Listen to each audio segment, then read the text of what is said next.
If I tell you right now that reading is good, as you probably have heard from years of growing up from your parents, your teachers, would you agree with me? Most likely, right? Most of us know reading is good for us, so why that we are not always carrying around a book with us? Like we would do something that's supposed to be good for us. Well, I'm really not here to criticize you for not doing so. I myself think that not everybody has to do that to prove your love for reading. Let me tell you about my experience with reading. Growing up, I found I loved it. I used to read magazines, fairy tales, comic books back when I was a kid. Back in secondary school, I would read novels and science books. Then came the peak of my so-called reading career in grade 7, where I was doubling up the quantity of books I was reading at the same time. I became extremely selective with what I read. Actually, to tell you the truth, being selective with what I read is just a fancy way to cover up the real thing that happened back then, which me wasting a lot of time questioning whether or not I should pick up a book. Let me just describe you exactly what was happening back then. I stood in front of a stack of books like this, and I was saying, well, if I read this book, it is going to help me solve my homework. No, then I'm not going to read it. And I called up being selective because I thought that was good. But eventually, I realized that I was not being selective at all, and I started asking myself why. Because I was doing something that's supposed to be good, which was being selective. But I ended up wasting time instead of getting any reading done. So after years of observing and realizing on what I did by then, I've come to know that something teenagers that I would like to call the skepticism is the power of reading. So what is the skepticism is power of reading to me? I would like to define my definition of skepticism reading as having doubts in the process of reading or thinking of reading as a means to solve an immediate problem. So for this skepticism over the article about reading, I classify these people into two types.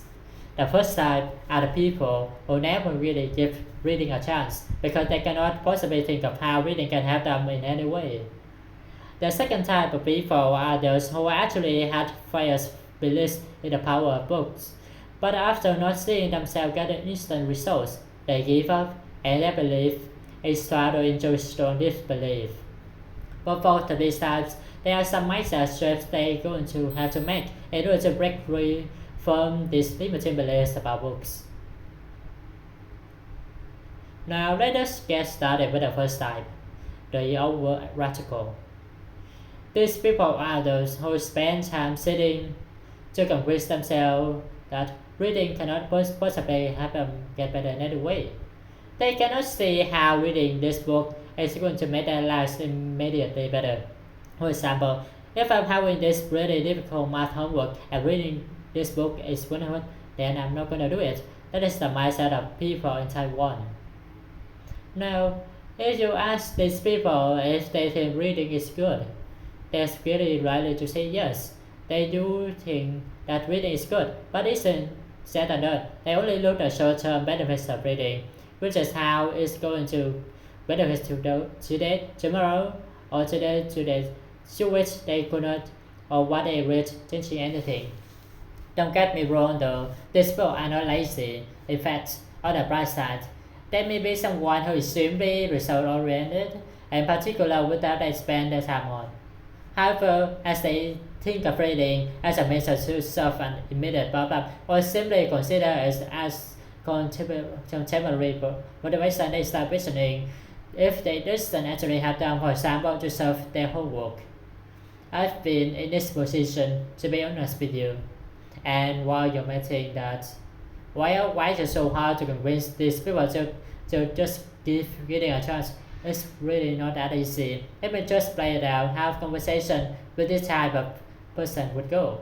You would tell them, why is it so hard to start reading and see if it works for you. Then with a simple logic, we'll say, would you study literature to get better at math? Obviously, you're not going to study literature to get better at math, right? And I say their logic. If it doesn't help me to solve my homework, if it doesn't help me get better at school immediately, why should I waste hours on it? So now moving to the next part, which is disbelievers. These people are interesting as in they used to have strong beliefs in books.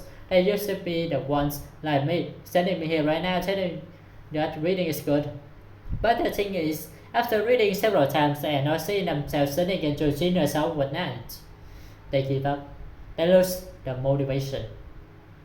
So for this type of people, the problem really isn't with their expectations for results, because as leaders, we shouldn't always expect an outcome to come out of everything that we do. The problem is with their degree of expectation they set for their results. When you read something and you expect results to come overnight, the reality doesn't amount that way. They can be extremely discouraging and even frustrating. So therefore, no matter how strong your initial beliefs in books were, you eventually stop believing in them, and then you refuse to buy what you consider a pack of waste of time energy along with a complete offer again. And that's where you arrive at the second type of people. Now, for both sides, there's some realizations that they are going to have to make in order to break themselves free from these limiting beliefs. The problem with side one is that they limit themselves to only what they think can happen. For example, if I'm reading this book, I need to know exactly how it's going to benefit me, and I need to see that scenario. But really, among that the many things, what happens to us, failures, and especially opportunities, is not one of them. You should not be overly worried about how you read today will benefit you tomorrow, and be overly attached to how exactly that will play out, because we don't know. I know that right now you have the energy, the time, the curiosity to learn. I don't know if that's also holds true for the future. But when I was having this boredom as well, there was this story that really inspired me to maybe step out of comfort zone to study this theory out. It's a story about Steve Jobs I came across. We know hello iPhone users. He is the CEO and founder of Apple. He is one of the genius that we know. We know that he runs Apple. So basically, he does what has to do with information technology and business. So we would advise a person to be stuffed with knowledge from business books and books on IT. Back in university, he took a calligraphy classes for fun. Calligraphy is basically, supported simply, the art of writing fancy letters that you can see in cards and birthday cards. You know what I'm talking about?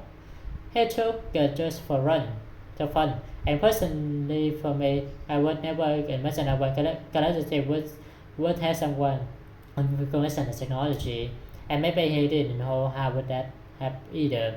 But eventually, his knowledge on calligraphy, the idea he took from that calligraphy class, came into use when he was designing the interface of the MacBook. This story really inspired me to maybe try out and stop doubting so much of whether or not what I'm learning now will come into use in the future. And I've now come to learn that every single piece of knowledge that you were taking in will come back to help you at one point in your life, especially in your least expected.